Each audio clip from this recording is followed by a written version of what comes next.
बचपन की दोस्ती एक गांव था जहां हरियाली, शांति और खुशहाली थी। इसी गांव में दो बच्चे रहते थे, आरव और अन्या। दोनों बचपन से ही गहरे दोस्त थे। उनकी दोस्ती इतनी गहरी थी कि गांव के लोग उन्हें राम लक्ष्मण कहकर पुकारते थे। आरव एक चंचल और उत्साही लड़का था।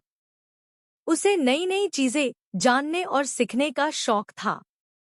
दूसरी ओर अन्या शांत और समझदार लड़की थी।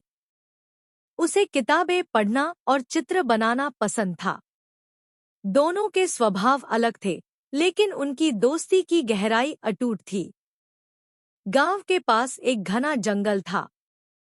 बच्चों को वहां खेलने और प्रकृति के बीच समय बिताने में बहुत आनंद आता था। एक दिन आरव और अन्या ने सोचा कि वे जंगल में एक नई जगह खोजेंगे। वे अपने साथ थोड़े से खाने पीने का सामान लेकर जंगल में निकल पड़े। जंगल में चलते चलते उन्हें एक पुराना मंदिर मिला। मंदिर बहुत ही सुंदर था, लेकिन उपेक्षित था। आरव और अन्या ने तय किया कि वे इस मंदिर को साफ सुथरा करेंगे और गांव वालों को इसके बारे में बताएंगे। दोनों ने मिलकर मंदिर की सफाई की और वहां फूल लगाए। धीरे धीरे गांव वाले भी उनकी मदद करने लगे और मंदिर फिर से चमकने लगा। एक दिन जब आरव और अन्या मंदिर में खेल रहे थे, उन्हें एक पुरानी किताब मिली। किताब में बहुत सारी रोचक कहानियां और ज्ञान की बातें थीं।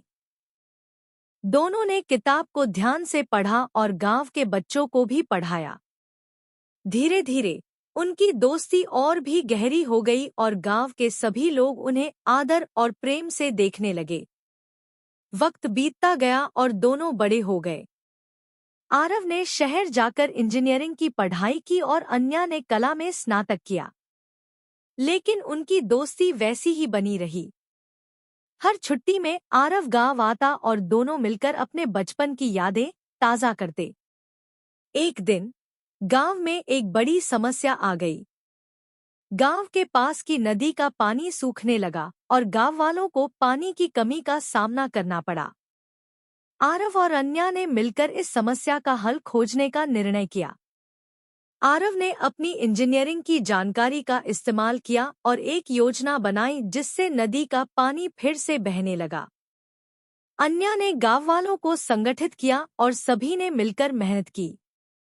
उनकी मेहनत रंग लाई और नदी फिर से जीवनदायिनी बन गई। गांव वालों ने आरव और अन्या को बहुत सराहा। उनकी दोस्ती और समर्पण ने गांव को नई जिंदगी दी। इस तरह बचपन की दोस्ती ने न केवल आरव और अन्या को जीवन भर साथ रखा, बल्कि उनके गांव को भी खुशहाल बनाया। उनकी कहानी आज भी गांव वालों के बीच प्रेरणा का स्रोत बनी हुई है। शिक्षा सच्ची दोस्ती न केवल व्यक्तिगत जीवन में, बल्कि समाज में भी बदलाव ला सकती है। सहयोग और समर्पण से हर समस्या का हल संभव है।